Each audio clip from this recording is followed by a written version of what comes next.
صحیح بخاری اور مسلم میں ابو ہریرہ رضی اللہ تعالیٰ عنہ بیان کرتے ہیں نبی صلی اللہ علیہ وسلم سے کہ آدم علیہ السلام کو اللہ رب العالمین نے اپنی صورت پر پیدا کیا۔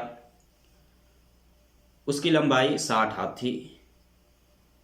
اللہ رب العالمین نے آدم علیہ السلام سے یہ کہا کہ یہ فرشتوں کی جماعت جو بیٹھی ہوئی ہے انہیں جا کر کے سلام کرو اور سنو کہ وہ کیا جواب دیتے ہیں، کس طرح سے جواب دیتے ہیں، وہ تم سننا، کیونکہ یہی سلام کا طریقہ تمہارے لیے اور تمہاری اولاد کے لیے ہوگا۔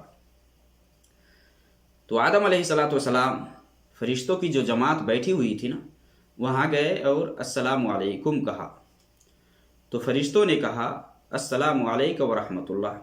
یہاں فرشتوں نے جواب دیا تو ایک لفظ کا اضافہ کیا، ورحمۃ اللہ کا۔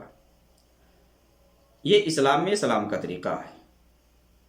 سنن ترمذی کے اندر ہے، ابو ہریرہ ہی اس حدیث کے راوی ہیں کہ جب اللہ رب العالمین نے آدم علیہ السلام کو پیدا کیا تو اس کو چھینک آئی، تو اس نے اللہ کی اجازت سے الحمدللہ کہا، تو اللہ رب العالمین نے جواب میں یرحمک اللہ کہا، اور پھر یہ کہا کہ یہ فرشتوں کی جماعت بیٹھی ہوئی ہے، انہیں جا کر کے سلام کرو۔ تو وہ گئے اور سلام کیے، السلام علیکم کہا، تو فرشتوں نے جواب دیا وعلیک السلام ورحمۃ اللہ۔ اس حدیث سے پتہ چلتا ہے کہ سب سے پہلے سلام آدم علیہ السلام نے کیا ہے، اور یہی سلام کا طریقہ جیسا کہ صحیح بخاری مسلم کی حدیث ہے جس میں آپ صلی اللہ علیہ وسلم نے یہ فرمایا کہ اللہ رب العالمین نے آدم علیہ السلام سے کہا کہ یہی سلام کا طریقہ تمہارے لیے اور تمہاری ذریت کے لیے ہوگا، یہی طریقہ ہوگا۔ اور یہ جو سلام کا سلسلہ آ رہا ہے، سب سے پہلے آدم علیہ السلام نے فرشتوں سے جا کر کے کیا، تو فرشتوں نے السلام علیکم ورحمۃ اللہ کر کے اضافہ کر کے دیا۔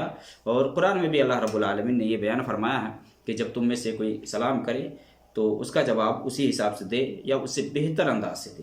وَإِذَا حُيِّيتُم بِتَحِيَّةٍ فَحَيُّوا بِأَحْسَنَ مِنْهَا وَرُدُّوهَا۔ یہ اسلام نے ہمیں ایک مسلمان سے دوسرے مسلمان سے ملاقات کے وقت یہ تحیہ اور طریقہ دیا ہے کہ کس حساب سے ہم ایک دوسرے سے ملے اور دوسرے کے لیے کس طرح سے ہم دعا دیں، اور دعا کا طریقہ کیا ہونا چاہیے۔